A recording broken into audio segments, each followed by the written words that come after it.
system. I have got a system, and in this system, an object is placed on the ground. Now, various forces are acting on this object. Suppose a force F1 is acting here. If the force F2 is acting here, F2 force is acting here, the F3 force is acting downward, and the F force is acting in the upward direction. So what is the resultant force? So what is the resultant force? The Zero. vector sum of all these forces is known as to be the, or this is known as to be the resultant force. Number one, balanced force. If the resultant of all these forces becomes equal to zero, if the resultant force comes out to be zero, may or may not, it can be producing a zero, ये आपके पास एक zero resultant force बना सकता है. अगर ये बना गया तो आप बोलोगे resultant force zero. Resultant force zero है तो तीन चीजें होंगी. नंबर वन, या तो ये बॉडी रेस्ट पे है तो रेस्ट पे रहेगी. ये बॉडी अगर मोशन के अंदर है, ये बच्चे बहुत जो है यहाँ पर गलती कर जाते हैं. जैसे मैं बोलता हूँ जीरो रिजल्टेंट फोर्स, बच्चा बोलता है सर बॉडी रेस्ट पे है. जरूरी नहीं. बॉडी अगर मोशन में है तो मोशन में रहेगी अगर जीरो रिजल्टेंट फोर्स है. और लास्ट वन, बॉडी अगर स्ट्रेट लाइन में चल रही है तो स्ट्रेट लाइन के अंदर मोशन करती रहेगी, वो डायरेक्शन को चेंज नहीं करेगी. नेक्स्ट, लेकिन हमारे पास अगर गौरव यहाँ पर अनबैलेंस्ड फोर्सेस आ जाए, अनबैलेंस्ड फोर्स का मतलब क्या आ गया? जो रिजल्टेंट फोर्स है वो हमारे पास जीरो होगा कि नॉन जीरो हो जाएगा? शाबाश बताओ. Non zero. अब इस पर्टिकुलर केस में जो हमारे पास यहाँ पर परनीत क्या होगा, जो हमारे पास यहाँ पर फोर्स लग रही है वो एक स्पेसिफिक डायरेक्शन के अंदर लग जाएगी. कोई भी फोर्स बड़ी हो सकती है, कोई सर्टेन डायरेक्शन में जाएगी. तो ये बॉडी अब कुछ भी कर सकती है, रेस्ट से मोशन में, मोशन से रेस्ट के अंदर. लेकिन मैं यहाँ पर एक बड़ी इंटरेस्टिंग बात बताता हूँ और वो ये मोमेंटम चेंज होगा. अब मेरे को कोई मतलब नहीं है, सिर्फ मैं मोमेंटम को चेंज बोलूंगा कि यहाँ पर मोमेंटम चेंज होगा, और जो चेंज होगा वो कौन सी डायरेक्शन में अकर होगा, ये कौन सी डायरेक्शन के अंदर होगा? The direction in which unbalanced force is there, in which unbalanced force is there, in which the unbalanced force is acting. जिस डायरेक्शन के अंदर अनबैलेंस्ड फोर्स काम कर रही है उस पर्टिकुलर डायरेक्शन के अंदर मोमेंटम में चेंज आना शुरू हो जाएगा. बॉडी का मोमेंटम चेंज होना, चाहे वो बढ़ना शुरू हो जाए, कम होना शुरू हो जाए. और अगर मैग्नीट्यूड चेंज नहीं हो रहा है तो क्या चेंज होना शुरू हो जाएगा? उसकी डायरेक्शन. लेकिन होगा जरूर, और किसकी डायरेक्शन में होगा? जहां अनबैलेंस्ड फोर्स है. ऐसा नहीं है कि अगर अनबैलेंस्ड फोर्स वेस्ट की तरफ को लग रही है तो मोमेंटम बच्चे ईस्ट की तरफ को या नॉर्थ की तरफ को चेंज होगा. बिल्कुल भी नहीं, ये बात बिल्कुल गलत हो जाएगी. जिस तरफ अनबैलेंस्ड फोर्स है मोमेंटम का चेंज भी उसी डायरेक्शन के अंदर देखा जाए. तो पहला काम बच्चा हमारे पास यहाँ पर हमें समझ में आना चाहिए. चलिए स्टार्ट करते हैं क्वेश्चन. आज की कार्रवाई में सबसे पहला क्वेश्चन. ओके, सो मेरे पास यहाँ पर बड़ा सिंपल सा क्वेश्चन है बच्चा. हमारे पास यहाँ पर वी हैव एन ऑब्जेक्ट. मैं डायग्राम से आपको रिप्रेजेंट करवा रहा हूँ. ये हमारे पास यहाँ पर ऑब्जेक्ट है and we have the force of 10 newton acting here and the force of 2 Newton acting here, and the mass of the body is also 2 kg. Number one, what is the net force acting on this body? What is the net force acting on this body? The answer is ये दो vectors हैं जो 180 degree पे काम कर रहे हैं. 180 degree पे वेक्टर्स डायरेक्ट सब्ट्रैक्ट होते हैं, 0 डिग्री पे वेक्टर्स डायरेक्ट ऐड होते हैं, और बाकी सब एंगल में a² + b² + 2ab cos theta. ये अब याद होना चाहिए. क्योंकि ये दोनों फोर्सेस एक दूसरे को अपोज कर रही है 10 और 2, तो हमारे पास नेट फोर्स कितने के बराबर आ जाएगी 10 minus is equal to 8 newton. Number 2, what is the acceleration of the body? What is the acceleration of the body? शाबाश बताएं. What is the acceleration of the body? The answer is very simple. The net force upon आपके पास mass. So the answer is 4 meter per second. Third one and important one. Third one and important one. Calculate the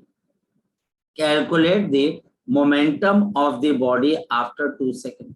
Calculate the momentum of the body after 2 seconds. After 2 seconds. After the 2 seconds. 2 seconds के बाद बच्चे मुझे इसका momentum बता देते हैं. Momentum is given by mass into velocity, and this mass is a 2 kg and velocity after the 2 seconds is u plus of e into t. The initial velocity is 0, the acceleration is 4, and the time is 2. 4 into 2, 8, 8 into 2, 16. So answer is 16 kg meter per second. 16 kg meter per second. So the answer is 16 kg meter per second. 16 kg meter per second. Number 4. What is the distance covered by the body in 3 seconds? The distance covered by the body in 3 seconds. Distance covered in t is equal to 3 seconds. Now we can use the formula S is equal to ut plus half at square. So we can write down S is equal to 0 into t, 3 plus of half, acceleration 4 into t का square, मतलब 3 का square. So this will be 2, 9 into 2, 18. So the answer is 18 meter. गौरव राय, ये question समझ में आया? गौरव राय, ये question समझ में आया आपको? गौरव, ये क्वेश्चन समझ में आया? ये क्वेश्चन समझ में आया गौरव राय? हाँ जी सर, हाँ जी. ठीक है, ओके, थैंक यू सर. हाँ जी, बोलिए सर. जो आपने इसमें आपने डायरेक्टली कर दिया सर, जो मोमेंटम में सर हमने p इज इक्वल टू mv का v की वैल्यू डाल दी आपने सर इसमें. मैंने बच्चे मास के साथ p की वैल्यू नहीं डाली, मैंने मास के साथ वेलोसिटी की वैल्यू डाली. और वेलोसिटी ये बॉडी क्यों गेन करेगा? ये 0 मीटर पर सेकंड पे बॉडी रखी हुई है, इस पे नेट फोर्स 8 न्यूटन की काम करेगी, जिससे ये एक्सेलरेट करेगा यहाँ की तरफ 4 मीटर पर सेकंड स्क्वायर से. तो 2 सेकंड के अंदर ये एक वेलोसिटी गेन कर जाएगा. ये बच्चे 2 सेकंड के अंदर क्या गेन कर जाएगा? एक वेलोसिटी गेन कर जाएगा. ये कितनी वेलोसिटी गेन कर जाएगा? 8 मीटर पर सेकंड की. तो इससे मोमेंटम बिल्कुल डायरेक्ट मोमेंटम निकलता है बच्चे. क्यों नहीं निकलेगा डायरेक्ट मोमेंटम? तो मैं वो पूछ रहा था ना सर, आपने क्योंकि अपने final velocity is equal to initial plus acceleration multiply by time कर दिया सर. तो मैं ऐसा यही पूछ रहा था कि हमने ऐसा क्यों किया?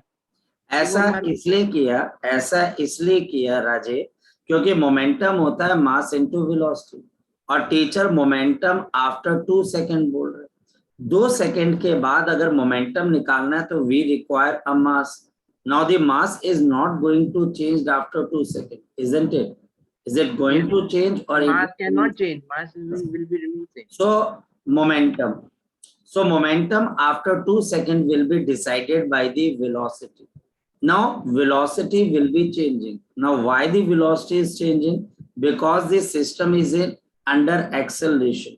Now why the system is under acceleration? Because it is under the action of some unbalanced force. Unbalanced force. Yes. So unbalanced force creates acceleration. Acceleration changes your velocity, and this velocity and at each and every going time, at each and every interval of the time, the velocity is bound to change because it is under the action of unbalanced force. It is being accelerated. So after the 2 seconds, what happens? This body gains certain velocity, and this velocity is given by a formula v is equal to u plus at. Something we have learned in our kinematics chapter. So we have learned this in our kinematics chapter. So how I come to know what will be the momentum? Naturally, I should get the value of the mass and the velocity. The mass is there, mass is permanent, it is not going to be changed. So the velocity, it is going to change at each and every passing moment, because it is under the action of under the action of some acceleration. So that's why I have used formula V is equal to U plus H. That's it. Okay? Okay, sir. Okay, Gio. Thank you. Next one. Next question is a very simple question again. A body under the action of some external force. Under the action of some external force. Under the action of some external force. Under the action of some external force. Under the action of some external force. Under the action of some external force, moves the distance of 400 meter in 10 seconds. In 10 seconds. In the 10 seconds. If the mass of the body, if the mass of the body is 5 metric ton, if the mass of the body is 5 metric ton, calculate the force acting on the body. Calculate the force acting on the body. Force acting on the body. Acting on the body. Okay. On the body. Remember, what you have seen is a classical example how the force should be behaving. एक force कैसे behave करती है, force के without बच्चे चलना बहुत मुश्किल है. So the mass of the body is given and it is under some external force. So it is moving 400 meter in 10 seconds. Now remember what teacher is trying to put in your mind. I have given you the mass of the body 5 metric ton and somehow find the acceleration and multiply that acceleration with the mass given, you will get the force required. ये तो हुआ, यही तो होगा, क्योंकि teacher has given you the mass 5 metric ton. 5 metric ton means 5,000 kg. The teacher has given you the mass of 5,000 kg and teacher wants what is the force acting. So force is equal to mass into acceleration. Now put some pressure in your mind how you will get the value of acceleration. There are various mechanisms. Where does this acceleration come? This acceleration come V is equal to U plus of AT. This acceleration come V square minus U square is equal to 2S. This acceleration come S is equal to UT plus of half AT square. Now which of the three equation you will choose now? You have to choose. It is you. ये आप हो जो आप decide करोगे. मैं अगर पहली equation उठाता हूं तो वेलोसिटी है जिसका कोई रोल ही नहीं है. मैं अगर दूसरी इक्वेशन उठाता हूं, third equation, why the third equation is more important? Because of very simple thing. The distance it is given, the time it is given, the initial velocity it is 0. So we write down 400 is equal to 0 into 10 plus half into A into 10 का square. So this is a 400 is equal to half into A into 100. Yeah, हमारे पास 0 से 0 cancel. What will be the acceleration? 8 meter per second square. So the answer will be, what will be the answer? Bolo shabash. The answer is 5,000 multiplied by acceleration. So what will be the force? 4 into 10 raised to the power 4 Newton. So the answer is 4 into 10 raised to power 4 Newton. Very simple thing. Now मैं आपके दिमाग में यही बात डालना चाह रहा हूँ. What you have learned, what you have been taught will be applied here again. जो आप पढ़ चुके हो, जो आपको पढ़ाया जा चुका है बच्चे, it will be repeated again and again. अगर पीछे कोई कमजोरी रह गई है बच्चे, that will definitely pop out. वो बच्चे अपने आप आपको बता देगी कि भाई ये कॉन्सेप्ट आप वीक समझ के आए हो, उसको फिर समझिए। And that's why I say that remember to keep a tab on your physics classes, because one class that is been lost, ये बच्चे बहुत भारी पड़ती है आपके ऊपर, बहुत भारी पड़ती है। तो यहाँ पर अगर किसी बच्चे ने v plus u is equal to 80 नहीं लगाया होगा तो कैसे वहां पर क्वेश्चन कर पाएगा, बहुत मुश्किल हो जाएगी। चलते आगे बच्चे।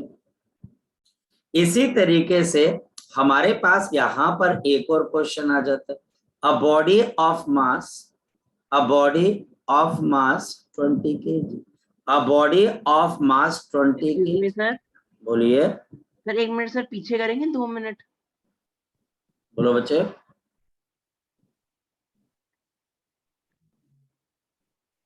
Okay sir, okay sir.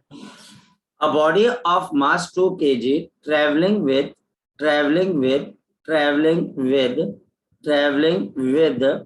10 meter per second brought to rest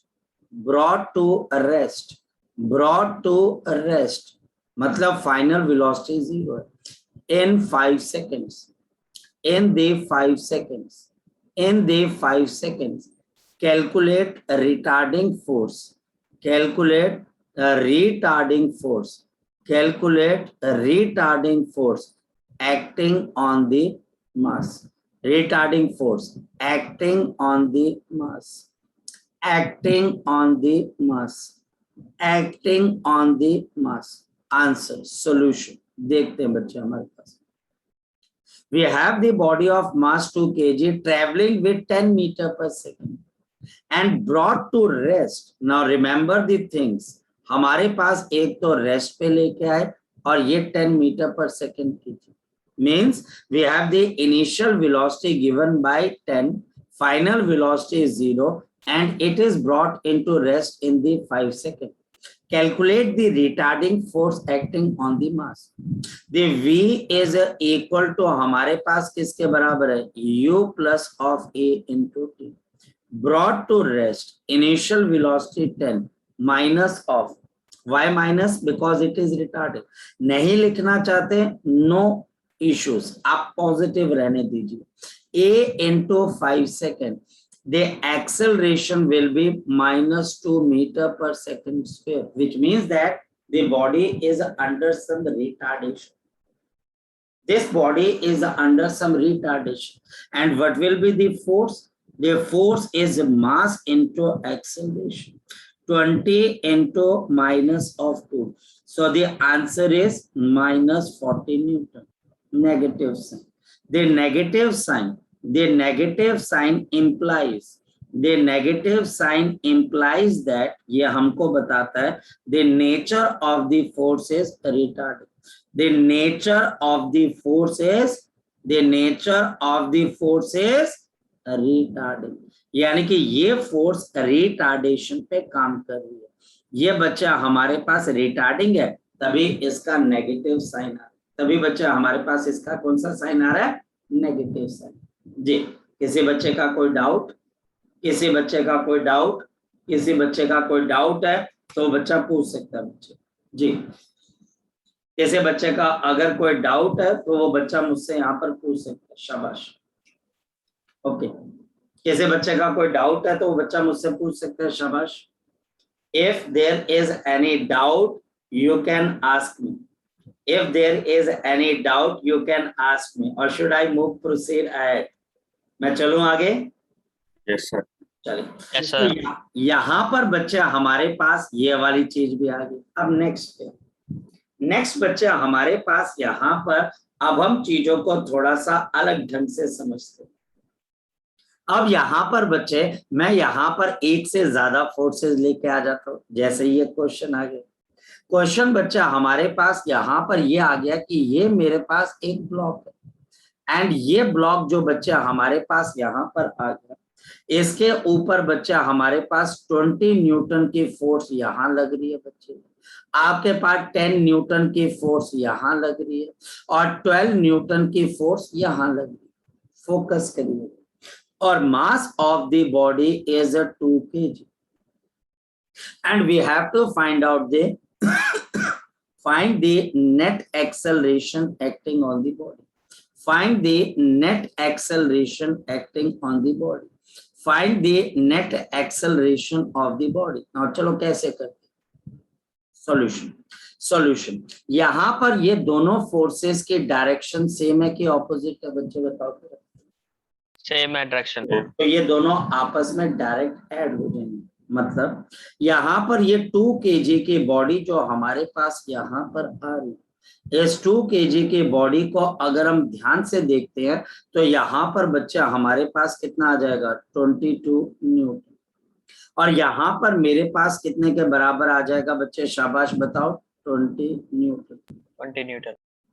एक तरफ 22 न्यूटन है और दूसरी तरफ बच्चा हमारे पास 20 न्यूटन। नाउ ये जो दो फोर्सेस हैं ये सेम डायरेक्शन में काम कर रही है कि ऑपोजिट डायरेक्शन में? ऑपोजिट में। सब्ट्रैक्ट होंगी, बिल्कुल सब्ट्रैक्ट होंगी। और यहाँ पर बड़ी फोर्स कौन सी है? 22।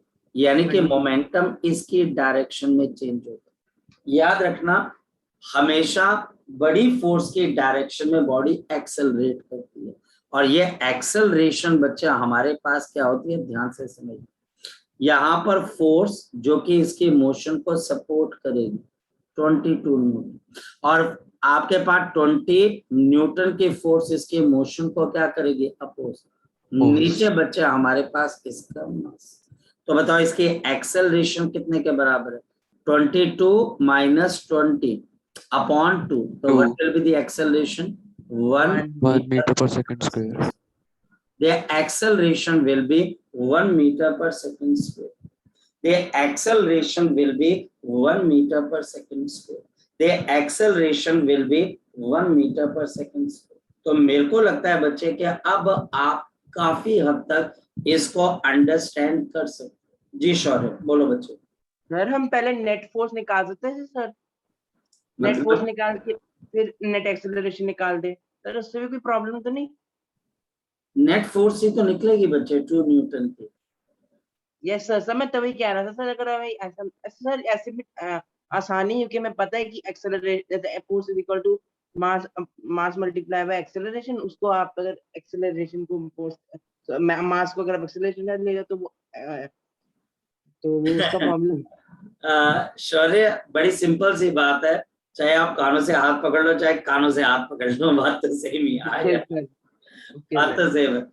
मतलब आप इसको चाहे आप ये बोलो कि सर आप कानों से हाथ पकड़ रहे हो, हम हाथों से कान पकड़ लेते हैं, मान लो कोई बात नहीं यार, बात तो सेम, कोई फर्क नहीं पड़ता, कान तो तुम्हारे खींचने हैं। तो you can go unless and until. मैं एक बड़ा जो मेरे थॉट्स हैं बच्चों वो काफी डेमोक्रेटिक रहते हैं। डेमोक्रेटिक मतलब मेरा ये मानना है कि जब तक मैं बच्चों को खुद क्रिएटिव सोचने नहीं दूंगा तो बच्चा लाइफ में आगे नहीं बढ़ पाएगा। 10th क्लास तक काफी बच्चे बोलते हैं कि नहीं, अब कई बच्चे आते हैं बोलते हैं सर आप डांटा करो बाकी बच्चों को, वो कुछ भी बोल देते हैं क्लास के अंदर, सर क्वेश्चन ऐसे करना ऐसे करना। आप उनको बोलते हो कि नहीं सर बोला करो। मैं उनको बोलता हूँ बेटा अगर वो अपनी बात नहीं रखेंगे तो उनको कैसे पता लगेगा कि सही क्या है और गलत क्या। There should be some at least a form of democracy in our classroom also, कि यार आप भी तो बोलो।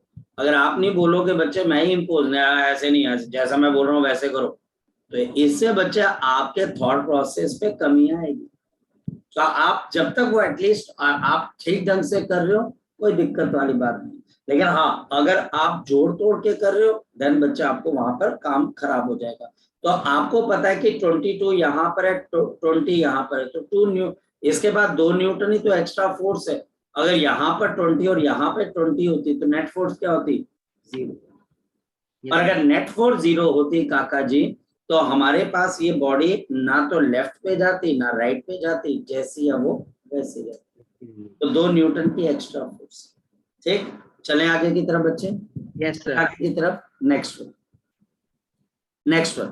अब हमारे पास यहाँ पर नेक्स्ट पॉइंट आपके पास क्या आता है जो कि हमें समझ में आना चाहिए, फोकस करें।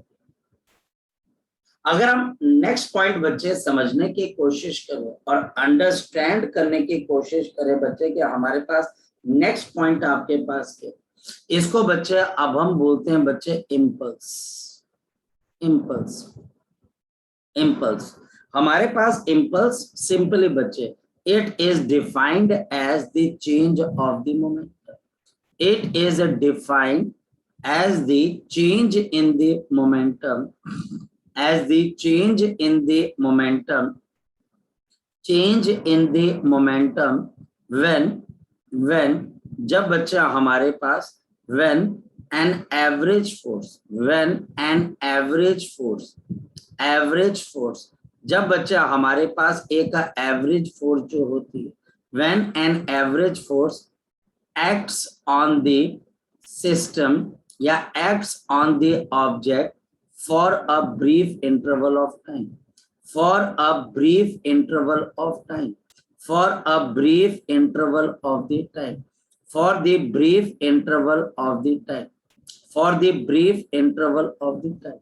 यानी इम्पल्स बच्चा हमारे पास चेंज इन मोमेंटम, और ये जो चेंज इन मोमेंटम अब ये टाइम पे बच्चा हमारे पास काफी हद तक डिपेंड करेगा बच्चे। कैसे, मैं आपको समझाता हूँ। देखिए, अगर मान लिया जाए कि कोई एक ऑब्जेक्ट है बच्चे, वो रेस्ट पे आ रही है, तो उसका मोमेंटम नॉन जीरो से जीरो होता है। फोकस करना बच्चे मेरी बात। हमारे पास एक ऑब्जेक्ट है बच्चा हमारे पास, यहाँ पर फोकस करना, यहाँ पर बच्चा हमारे पास क्या आ जाती है, ये बॉडी का मास m kg है और ये u मीटर पर सेकेंड है, और बच्चा हमारे पास कोई फोर्स इसके ऊपर काम करती है F। ये फोर्स इसके मोशन को अपोज कर रही है बच्चे, और फाइनली ये बॉडी रुक रही है 0 मीटर पर सेकेंड, और हमारे पास ऐसा होने के अंदर बच्चे डेल्टा t1 का टाइम लग रहा है। देखना बच्चे, बहुत इंटरेस्टिंग चीज।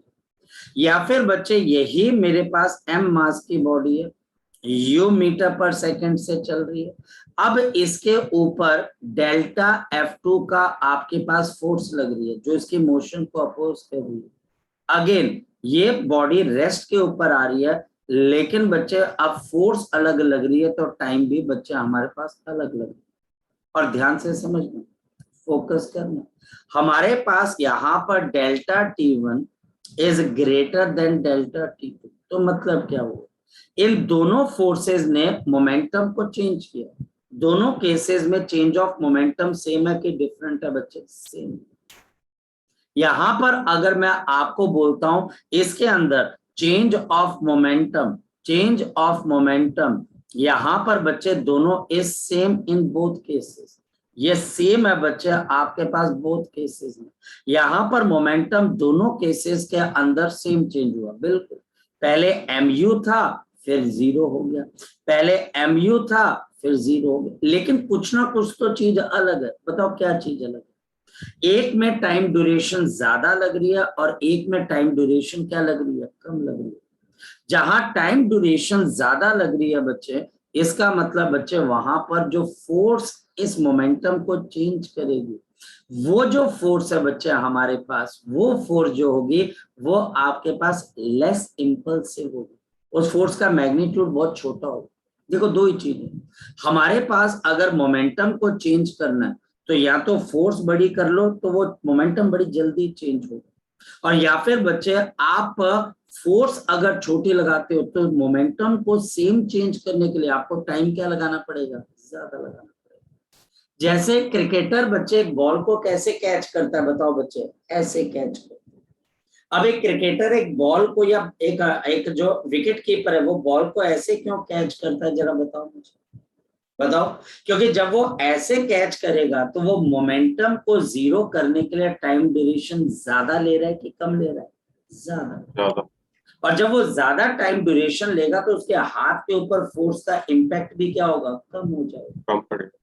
और ऐसे ही बच्चे, जैसे मैं एक सोफे पे बैठा हूँ और सोफे पे बच्चे मैं उछलता हूँ ऐसे करके, तो मुझे बड़ा मजा आता है। अब मेरा मोमेंटम जो चेंज होता है बच्चे 0 से नॉन 0 होता है, या नॉन जीरो से जीरो, या जीरो से नॉन जीरो होता है, इसमें टाइम ड्यूरेशन ज्यादा लगती है, तो मेरे ऊपर जो फोर्स लगती है वो आपके पास कम है। जैसे फॉर एग्जांपल एक सीमेंटेड फ्लोर है बच्चे, एक सीमेंटेड फ्लोर है और एक बच्चा हमारे पास डनलप का गद्दा है, इन दोनों के ऊपर मैं शीशे के गिलास को छोड़ता हूं बच्चे, बताओ शीशे का गिलास कहाँ जाकर टूटेगा और कहाँ जाकर नहीं टूटेगा? वो सीमेंट के ग्लास फ्लोर के ऊपर जाकर टूट जाएगा, लेकिन बच्चे वो डनलप के गद्दे पे नहीं टूटेगा। रीजन क्या है बच्चे हमारे पास, बताओ जरूर। क्योंकि डनलप के गद्दे पे उसका मोमेंटम एकदम से जीरो नहीं होगा, वो जो ग्लास है डनलप के गद्दे के ऊपर जाएगा, वो डनलप का गद्दा अपनी शेप भी चेंज करेगा, मोमेंटम को जीरो होने में काफी लंबा वक्त लगेगा। और सीमेंट का ग्लास डिफॉर्म नहीं होता, तो बच्चे उसको टाइम ड्यूरेशन आपके पास क्या लगती है बच्चा, आपके पास ज्यादा लगती है, सॉरी टाइम ड्यूरेशन कम लगती है। और टाइम ड्यूरेशन कम लगती है बच्चे तो मोमेंटम एकदम से चेंज होता है, तो जो फ्लोर है वो बहुत बड़ी फोर्स उसको देता है और वो क्रैक हो जाता है। जैसे ओलंपिक्स के अंदर बच्चे जितने भी एथलीट है, चाहे वो हाई जंप करते हैं, चाहे बच्चे वो पोल वॉल्ट करते हैं, चाहे वो लॉन्ग जंप करते हैं, क्या ये सीमेंटेड फ्लोर पे करते हैं या फिर बच्चे लूज सैंड के ऊपर करते हैं या फिर बच्चे किसी गद्दे के ऊपर करते हैं? तो आंसर है गद्दे पे करते हैं, क्योंकि जब एक पर्सन एक हाइट से नीचे गिरेगा तो उसका मोमेंटम तो होगा। अब आप उसके मोमेंटम को अगर बहुत कम ड्यूरेशन टाइम के अंदर क्या करते हो, चेंज करते हो, कम टाइम लेते हो मोमेंटम को जीरो करने के लिए, तो बच्चे फोर्स जो होगी वो बहुत लार्ज आपको चाहिए। और बच्चे हमारे पास यहाँ पर अगर आप उसके मोमेंटम को धीरे धीरे चेंज करते हो तो फोर्स आपको स्मॉल चाहिए। जैसे कि बच्चे आप अपने हाथ को ऐसे रख सकते हो, आप अपने हाथ के ऊपर बच्चे ऐसे करके, ये ऐसे करके इस तरीके से आप इसको जस्ट टच करके साइड पे निकालिए, और एक में बच्चा आप इसको कांटेक्ट ज्यादा देर तक रखिए। आप देखेंगे जब आप इसको टच करके साइड से निकाल रहे हो, टाइम ड्यूरेशन बहुत कम है, तो आपके यहाँ पर चोट ज्यादा लगती है। और जब कांटेक्ट ज्यादा होता है, कांटेक्ट ज्यादा होता है बच्चे, तो हमारे पास टाइम ड्यूरेशन ज्यादा होने की वजह से फोर्स का इम्पैक्ट क्या हो जाता है, कम। Momentum same, momentum is same, the change is of the momentum is same, but लेकिन बच्चे हमारे पास क्योंकि बच्चे हमारे पास यहाँ पर क्या है, यहाँ पर time duration the delta T1 is greater than delta T2, therefore यहाँ पर फोर्स F1 जो होगी बच्चे, इसका इम्पैक्ट बच्चे F2 से कम है। और आप क्या बोलोगे, ये फोर्स कौन सी फोर्स है बच्चे हमारे पास, इम्पल्सिव फोर्स, इम्पल्सिव तुरंत मिजाज फोर्स है, एकदम से मोमेंटम को चेंज कर लेती है। और ये बच्चे जो फोर्स होती है बच्चे, ये डिस्ट्रक्टिव होती है, ये फोर्स बच्चे हमारे पास क्या होती है, शाबाश बताओ, ये डिस्ट्रक्टिव होती है, ये बच्चे चीजों को डिस्ट्रॉय कर देती है एकदम से। जैसे होता है ना बच्चे, हमको कभी गुस्सा आता है मम्मी पापा पे, हम दरवाजा एकदम से बच्चे मार के जाते हैं, उसके अंदर हम इम्पल्स का कॉन्सेप्ट लगाते हैं कि हम दरवाजे के मोमेंटम को जितने कम ड्यूरेशन के अंदर चेंज करेंगे वो दरवाजा उतनी ज्यादा जोर से जाकर लगेगा, और जितना धीरे से दरवाजा पास लेके आते हो, टाइम ड्यूरेशन बढ़ाते हो, मोमेंटम वैसे ही चेंज होगा, मोमेंटम वैसे का वैसे ही चेंज होगा। लेकिन टाइम ड्यूरेशन अगर आप बढ़ा देते हो उस मोमेंटम को चेंज करने के लिए, तो फोर्स का इम्पैक्ट कम हो जाएगा। जी, किसी बच्चे का कोई डाउट है तो वो बच्चा पूछ सकता है, मैं समझाता हूँ। यानी कि इम्पल्स बच्चे हमारे पास क्या हुआ, इम्पल्स को हम कैपिटल J से डिनोट करते हैं, and this is P final minus P initial. यानी कि बच्चे ये मेरे पास डेल्टा P आ गया, और delta P is equal to बच्चा हमारे पास क्या आ गया, F इंटू डेल्टा T। अब बताओ ये रिजल्ट कहाँ से है, न्यूटन का सेकंड लॉ क्या बोलता है, F इज इक्वल टू क्या होता है, शाबाश बताओ, delta P upon delta T। यहां से बच्चा हमारे पास रिजल्ट है। ये बच्चा हमको यहाँ पर बात समझ में आनी चाहिए, ये बात बच्चे हमें यहाँ पर समझ में आनी चाहिए कि इम्पल्स बच्चा हमारे पास चेंज ऑफ मोमेंटम है, इसकी यूनिट kg मीटर पर सेकंड है, इसके डायमेंशंस MLT -1 और ये बच्चा हमारे पास एक वेक्टर क्वांटिटी। और ये क्या बताती है कि अगर बच्चे आप किसी मोमेंटम को चेंज करने के लिए लंबा टाइम लेते हो तो आपको बहुत छोटी फोर्स चाहिए, और अगर बच्चे आप छोटा टाइम बड़ी जल्दी मोमेंटम चेंज करना चाहते हो तो फोर्स आपको क्या चाहिए, बड़ी चाहिए, बहुत बड़ी फोर्स चाहिए। तो सारा बच्चे खेल आपके पास किसका है, इस F का और डेल्टा टी का। अगर बच्चा और ये बच्चा आपके पास सेम रहता है, अगर ये बच्चा हमारे पास लार्ज है आपके पास, तो बताओ डेल्टा टी आपके पास क्या हो जाएगा, स्मॉल आ जाएगा। और अगर हमारे पास ये F आपके पास स्मॉल है तो आपके पास डेल्टा टी आपके पास क्या आ जाएगा, लार्ज। ये हमको यहाँ पर बात समझ में आनी चाहिए जी। अब अगर कोई डाउट है तो वो आप मुझसे पूछ सकते हैं। शाबाश। Excuse me sir. बोलिए। सर वो पिछड़ा सा पेज पीछे कर दोगे सर, थोड़ा एक्चुअली नोट करना रह गया थोड़ा। बोलो बच्चे, शाबाश। वो नोट करना था सर। जल्दी करे बच्चे।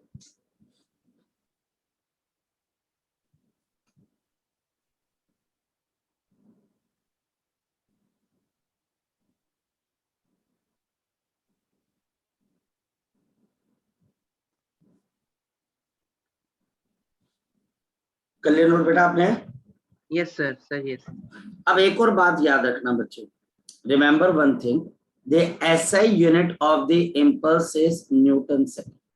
ये बात ध्यान रखना, the SI unit of the impulse is Newton second, remember this. Next, ये बच्चे हमारे पास एक वेक्टर फॉर्म है, और ये वेक्टर फॉर्म है बच्चे, इस वजह से याद रखना, the impulse is given by F into आपके पास डेल्टा, और this is simply P2 minus of P1, यानी कि फाइनल माइनस ऑफ इनिशियल, ये impulse. Next one in the form of integration the impulse is given by integration of F into dt, जहां पर आप इसको T1 से लेके T2 के बीच में चेंज करो। Next concept, the graph. Next is the graphical concept, next is the graphical concept, next is the graphical concept. अब इसके ग्राफिकल कॉन्सेप्ट के अंदर हमारे पास क्या चीज आ जाएगी, प्लीज फोकस करिएगा, graphical concept. In the graphical concept we write down the graph between force and the time, the graph between the force and the time, the graph between the force and the time, the graph between the force and the time, and the area of the force and the time graph, the area of the force and the time graph, ये area of the force and the time graph, area of force and time graph, force and the time graph, the force and the time graph, ये give a rise to, this give a rise to impulse, give rise to impulse, ये क्या देता है बच्चा आपको, impulse देता है। this gives a rise to the concept of the impulse, ये बच्चा हमको impulse का concept यहाँ पर जनरेट करके देता है। और impulse बच्चा हमारे पास change in momentum, कैसे, ये नोट कर लिया पहले तो बताओ बच्चे मुझे, शाबाश। ये पहले बच्चे नोट कर ले फिर मुझे बताना, कर लिया नोट? सर वेट जल्दी करिए।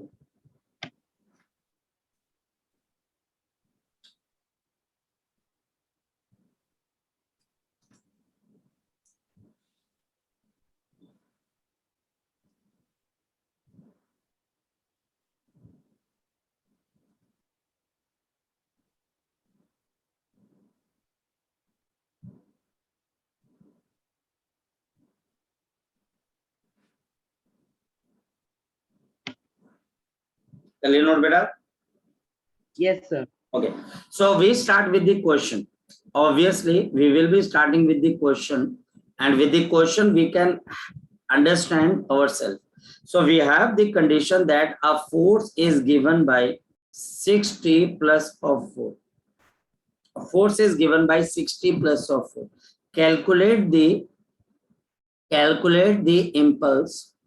Calculate the impulse or या फिर change in momentum change in the momentum of the body, change in the momentum of the body from यहाँ पर बच्चे t is equal to 0 to t is equal to 2 seconds.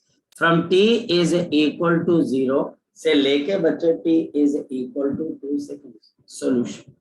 Focus करना. The impulse or the change in momentum. अगर यहाँ पर force इस तरीके से चेंज हो रही है, given by integration of f dt, and we are going to change it from 0 to 2 seconds, और integration 0 से लेके 2, and we have 6t plus of 4 multiplied by हमारे पास क्या आ जाता है dt, 60 plus of 4 into बच्चा हमारे पास यहाँ पे dt is equal to 0 से लेके बच्चा हमारे पास 2, 6t into dt प्लस 0 से लेके 2 into बच्चा हमारे पास 4 dt 6, ये कांस्टेंट है तो बाहर आ जाएगा इंटीग्रेशन ऑफ t dt 0 से लेके 2 plus of 4 integration of dt 0 से लेके, we have 6t dt, so t square upon 2, तो 6 into हमारे पास क्या आ जाएगा t square upon 2 0 से लेके 2 प्लस ऑफ 4 dt की इंटीग्रेशन t 0 से लेके बच्चे 2. Next is we can take out 2 outside, so this will be 6 upon 2 upper minus lower 2 का स्क्वायर minus 0 का square plus of 4 upper minus lower 2 minus of 0, so this will be 3, so 3 into 2 का square 4 minus 0 plus of, यहाँ पर बच्चे हमारे पास 4 into 2, this will be 8, so plus of 8, so we can write down the impulse or the change in momentum is 12 plus of 8, or this is a 20 Newton second. The answer is 20 Newton second. The answer is 20 Newton second. तो कोई बहुत मुश्किल चीज नहीं है, बहुत आसान सी चीज है बच्चे हमारे पास कि हम इसके आंसर को कैसे इंटीग्रेशन से निकाल सकते हैं. So the answer is 20 Newton second. So the answer is 20 Newton second. जी, इसको नोट कर लो, अगर इसमें कोई डाउट है तो वो आप मुझसे पूछ सकते हो. ये सारी चीजें मैथमेटिकल टूल्स में ऑलरेडी बताई जा चुकी होगी. इन चीजों के अंदर हमको बच्चे पता होना चाहिए कि कैसे आपको सिस्टम को हैंडल करना. अगर मुझे इंटीग्रेशन नहीं आती है, मैं फंस रहा हूँ, तो बेटा बहुत बड़ी प्रॉब्लम है. तभी बच्चे आपको मैथमेटिकल टूल पहले कराए जाते हैं, क्योंकि आगे आने वाले टाइम के अंदर आपको चीजों के बारे में बेटर अंडरस्टैंडिंग मिल सके, बेटर अंडरस्टैंडिंग. ठीक है, चलो शाबाश. नोट कर लिया तो बताओ और हम आगे चलते हैं. शाबाश. नेक्स्ट बोलो बोलो. हाँ बोल बच्चे, बोल जगजोत. नेक्स्ट पे अच्छा नेक्स्ट ये हो गया. Okay, next question. So next question हमारे पास फिर यहाँ पर आपके पास ग्राफिकल आ जाता है. सपोज कि यहाँ पर मेरे पास फोर्स वर्सेस टाइम का एक ग्राफ बन गया. So we have the graph of the force versus time. यहाँ पर अब टीचर बहुत सारी चीजें बोल सकते हैं. यहाँ पर टीचर आपसे चेंज इनिशियल मोमेंटम देख के फाइनल भी पूछ सकता है. बच्चे देखिए, फोर्स वर्सेस टाइम, क्योंकि आपके पास ये चेंज है फाइनल माइनस इनिशियल, और मान लिया जाए क्या आपके पास ये ग्राफ ऐसे बन गया, और हमारे पास यहाँ पर ये जो फोर्स लग रही है, यह हमारे पास लग रही है 10 न्यूटन, और यहाँ पर मेरे पास मान लिया जाए 10 सेकेंड है, ये 10 सेकेंड है. देखना बच्चे, यहाँ पे टीचर क्या क्या क्वेश्चन पूछ सकता है. नंबर 1, टीचर मुझसे यहाँ पर पूछेगा what is the impulse acting on this. What is the impulse acting on this? तो हमारे पास इम्पल्स किसके बराबर है. यहाँ टीचर मुझसे क्या पूछेगा, यहाँ पर what is the change of the momentum, final minus initial. तो हमारे पास एरिया ऑफ ग्राफ क्या आ जाएगा, half into base into height. So the answer is 50 Newton second. Next one. If अगर बच्चा हमारे पास इनिशियल मोमेंटम, अगर बच्चा हमारे पास इनिशियल मोमेंटम, अगर मेरे पास इनिशियल मोमेंटम जो था वो मेरे पास 40 kg मीटर पर सेकेंड था, तो अब टीचर मुझे बोलता है what is the final momentum, what is the final momentum, बोलो शाबाश बच्चे, what is the final momentum, what is the final momentum. मुझे यहाँ पर बताना है कि बच्चा आपके पास यहाँ पर फाइनल मोमेंटम क्या होगा, मुझे ये बताना है बच्चे कि यहाँ पर फाइनल मोमेंटम क्या होगा। स्टार्ट करें। अगर इनिशियल मोमेंटम 40 का है तो फाइनल बताना है, तो बताओ बच्चा हमारे पास इम्पल्स क्या होता है, P final minus P initial, और ये बच्चा हमारे पास कितने के बराबर आ चुका है, 50 के बराबर, और इनिशियल मोमेंटम किसके बराबर है, 40, तो P final will be equal to 50 plus of 40, तो जल्दी बोलो क्या आंसर आ जाएगा, 90, तो ये मेरे पास आ जाएगा 90 kg मीटर पर सेकेंड, और ये आंसर आ जाएगा 90 kg मीटर पर सेकेंड, ये फाइनल आ गया। तीसरा एक और क्वेश्चन बन सकता है, तीसरा एक और क्वेश्चन बन सकता है, if mass of the body is, if the mass of body is 5 kg, अगर बॉडी का मास बच्चा हमारे पास 5 kg है, what is the final velocity, what is the final velocity, बताओ कैसे बताओगे, बताओ कैसे बताओगे फाइनल वेलोसिटी,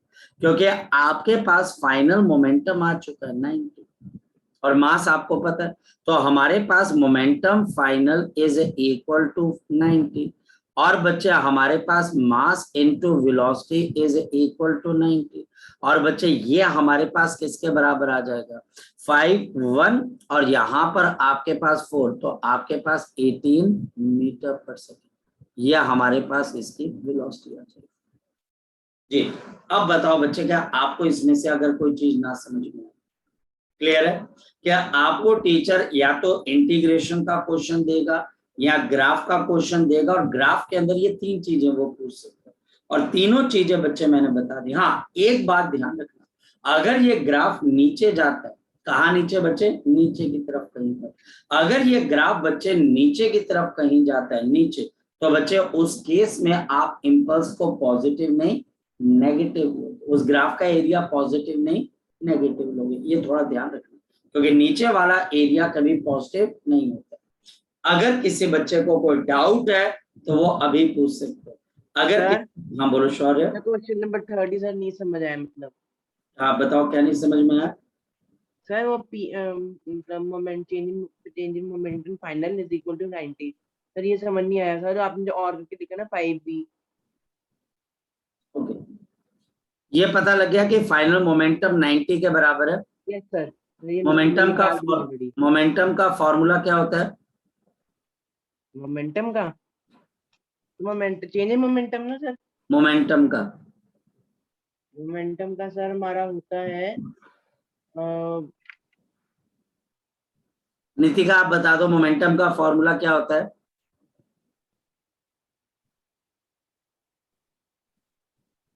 जल्दी बताओ बच्चे क्या होता है मोमेंटम का फॉर्मूला, क्या होता है बच्चे, मास इनटू वेलोसिटी, मास इनटू वेलोसिटी, तो ये वेलोसिटी फाइनल होगी टेक्निकली, क्योंकि मोमेंटम मास तो फाइनल हो नहीं सकता।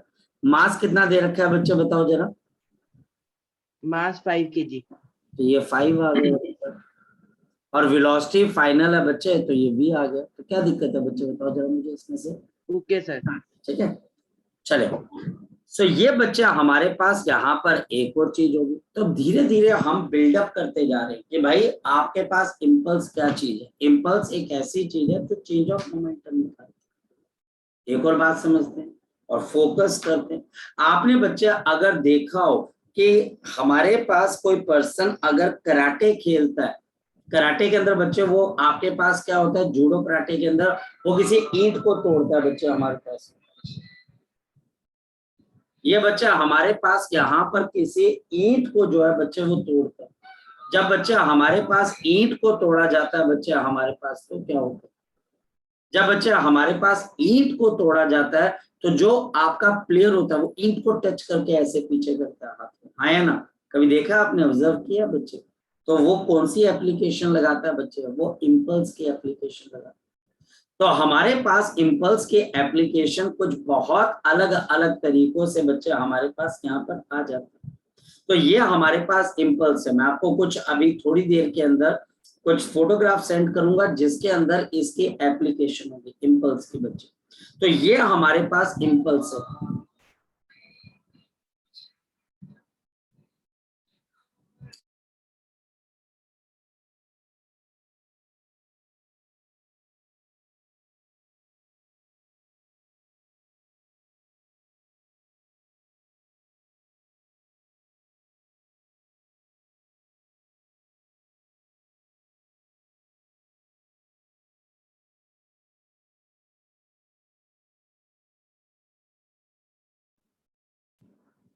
ओके, सो हमारे पास यहाँ पर बच्चे आपके पास अब लास्ट बच्चे हमारे पास आ जाता है which is the Newton's third law of motion. Which is the Newton's third law of motion. Newton's third law of motion हमारे पास क्या कहता है, टू एवरी एक्शन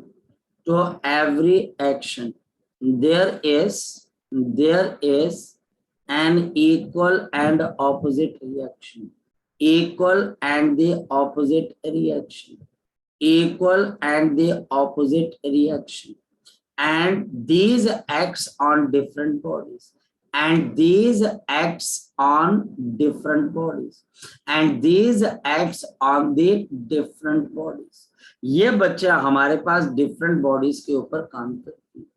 जैसे मेरे पास अगर इस तरीके से कोई एक ऑब्जेक्ट आपके पास किसके ऊपर रखी हुई है, आपने किसी सरफेस पे रखी हुई है, और नीचे बच्चा हमारे पास इस तरीके से एक सरफेस है, ये सरफेस है बच्चा हमारे पास, और हमारे पास नीचे की तरफ को अगर एक्शन कर रही है, ये बच्चा हमारे पास नीचे एक्शन कर रहा है, ये बच्चा हमारे पास नीचे एक्शन कर रहा है, तो बदले में बच्चा हमारे पास ऊपर की तरफ को क्या आ रहा है बच्चे, रिएक्शन आ रहा है।